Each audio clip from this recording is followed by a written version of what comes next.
Correct ಅಲ್ಲ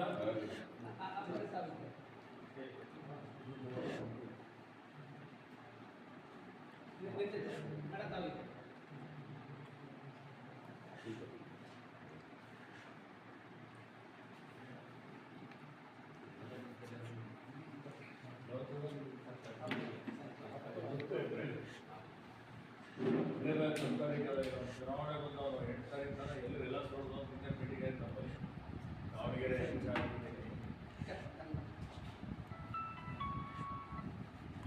ಅಲ್ಲೇ 1ನೇ ತಾರೀಕಿನಿಂದ 7ನೇ ತಾರೀಕು ತನಕ ಮುಗಿಸ್ಬೇಕು ದಾವಣಗೆರೆ.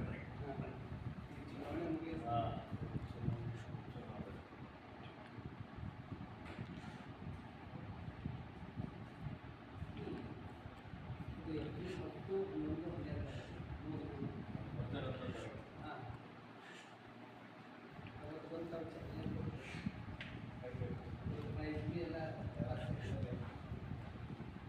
ದಾವಣಗೆರೆ ನಿಮ್ಮದೇ ಆಗ್ತದೆ